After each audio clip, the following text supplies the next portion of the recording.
Hello friends, कैसे हैं आप लोग? First class. आज हम लोग ट्रांजिशनल प्रोविज़न के फॉर्म के बारे में डिस्कस करेंगे। फॉर्म आ गया सर? जी आ गया। जो आपको स्टॉक ट्रांसफ़र करने से रिलेटेड फॉर्म है, हम उसकी बात कर रहे हैं। जो स्टॉक पर आप इनपुट टैक्स क्रेडिट लेने की सोच रहे हैं, हम उन फॉर्म्स की बात कर रहे हैं। दो फॉर्म्स हैं जो अब मैं दिखाऊंगा आपको स्क्रीन पर, ट्रांस वन ट्रांस टू। ये tran one tran two, but basically मैं ट्रांस वन ट्रांस टू बोलूँगा। तो trans one and trans two, they are two formats. Today will discuss only about the trans one, and जैसे ही trans one खत्म होगा, you will be very much capable to fill up the form trans two. It is of no use to do the study there of through me. Okay, you can do it your self now. अब अगर हम बात करें trans one की, क्या है ये? Tension तो है ही है इस समय। चलें, ये आपको दिख रहा होगा सामने स्क्रीन पर, goods and service tax rules transitional formats. Okay, सबसे पहले जो हम बात करेंगे, जरा देखिए, ये है आपका transitional form one, form GST tran one. चलिए एक एक करके डिस्कस करते हैं एक एक पॉइंट को। सबसे पहले आप अपना जीएसटीएन नंबर भरेंगे। बिल्कुल सर, टेन नंबर भरने में हमें कोई दिक्कत नहीं है। आप अपने फर्म का लीगल नाम डालेंगे, ठीक है, और ट्रेड नेम अगर कोई हो तो। अब आता है whether all return required under existing law for the period of 6 months immediately preceding the appointed have been furnished regularly और नॉट। अगर आपने पिछले 6 महीनों की रिटर्न जो एग्जिस्टिंग लॉ में है सही समय पर फिलअप की है या नहीं, वो पूछ रहा है, ताकि हम आपको क्रेडिट दे सकें। हाँ या ना में जवाब देना है। ना करेंगे तो कुछ गड़बड़ हो जाएगी, हाँ करेंगे तो आगे के काम शुरू होंगे। अब हम बात करते हैं कॉलम नंबर 5 की, पॉइंट नंबर 5 की। सिस्टम बनाने का तरीका गवर्नमेंट का बहुत ही बढ़िया है। सर ऐसा क्या है, जरा हम इसके एक बार दर्शन कर लें। जी सर, आप दर्शन करा दीजिए। ये देखिए नीचे पेज नंबर 2 के इतने कॉलम, पेज नंबर 3 में इतने, page number 4, page number 5, page number 6। Sir ख़त्म करिए ना जी। पेज नंबर 6, हमें इतने कॉलम्स भरने हैं। देख करके दिल और दिमाग की बत्ती जलने और बुझने लगती है। कोई दिक्कत नहीं, बहुत ही सिंपल है।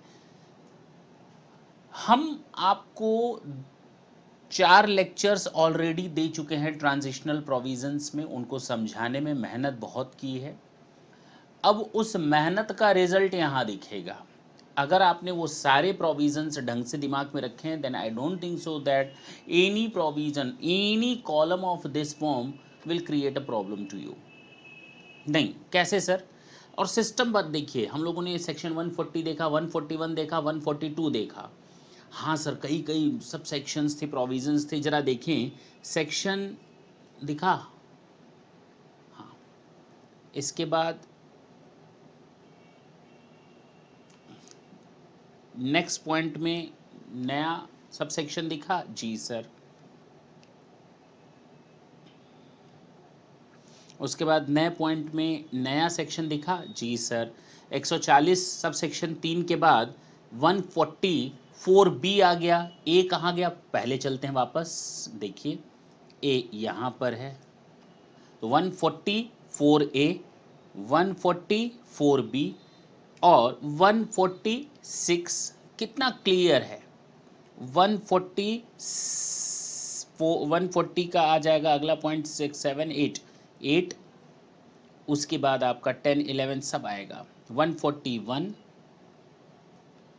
और चला, जरा नीचे नीचे चलो। 141 142 देख रहे हैं ना, जो स्पेसिफिक प्रोविज़न है सारे उनके साथ वाले दिए। देखिए 142 सबसेक्शन 11 सी, मैंने आपको बताया था ए बी सी, वैट और सर्विस टैक्स के बारे में। जी ये वो है। 140 सबसेक्शन 12,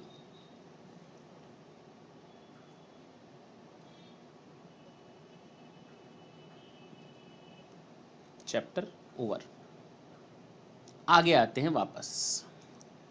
एक एक कॉलम, ये तो समझ में आ गया कि ये सेक्शन वाइज दिया हुआ है सारे, यानी कि जो कॉलम हमको भरने हैं सेक्शन वाइज, अगर सेक्शंस के प्रोविजन यानी प्रोविजंस अगर हमारे माइंड में सेट हैं तो हमें नहीं लगता हमको इसको फिलअप करने में कहीं दिक्कत होगी। तो सर इतनी प्रोविजंस दिमाग में रखने पड़ेंगे, बिल्कुल रखने पड़ेंगे, और उनको जाने बिना तो आप इन कॉलम्स को तो ढंग से फिलअप भी नहीं कर सकते। देख करके तो समझ में आएगा लेकिन हौच पौच होगा। हौच पौच कैसे होगा सर? याद करें सेक्शन 140 में मैंने आपको बताया था पहला प्रोविजन, सब सेक्शन 1 में आपको बताया था, अगर कोई ऑलरेडी रजिस्टर्ड है और जीएसटी में भी रजिस्टर्ड है और टैक्सेबल सप्लाई देता है, तो वो पुराने स्टॉक की क्रेडिट को कैरी फॉरवर्ड करने के लिए सेक्शन 140 सब सेक्शन 1 होगा।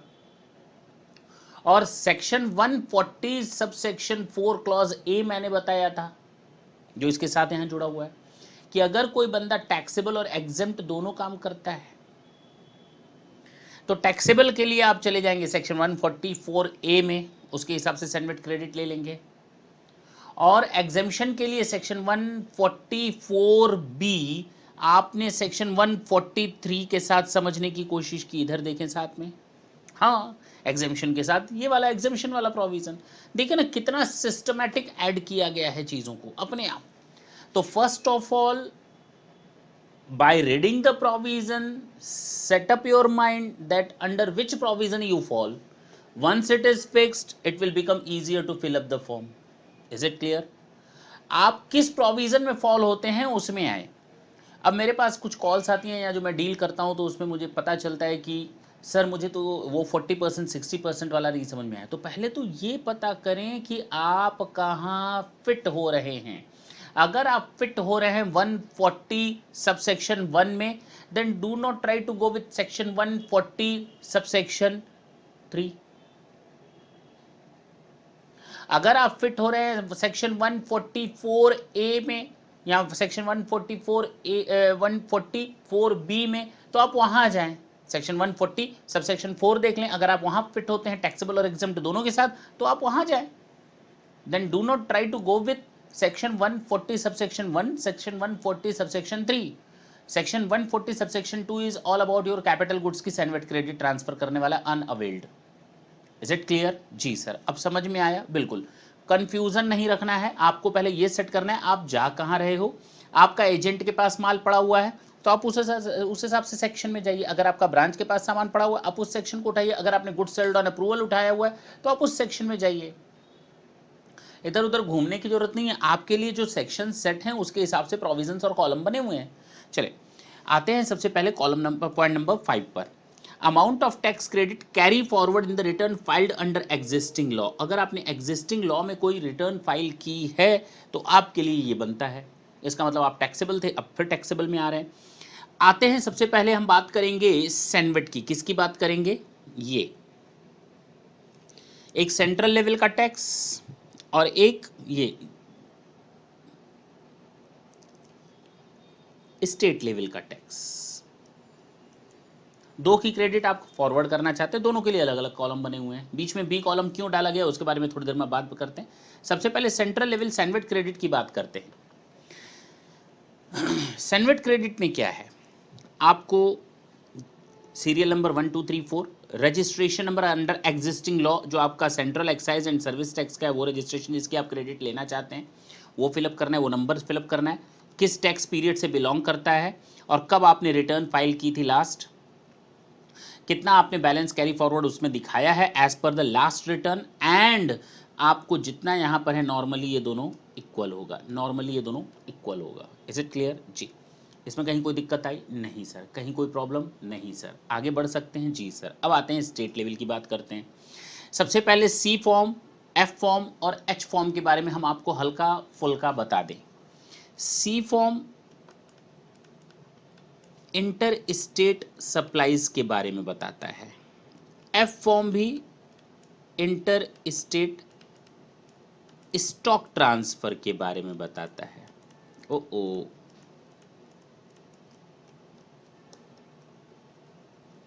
अच्छा, जो सी फॉर्म है आपका इंटर स्टेट सेल के बारे में बताता है ताकि आप कंसेशनल रेट का फायदा उठा सकें। आपको मालूम ही होगा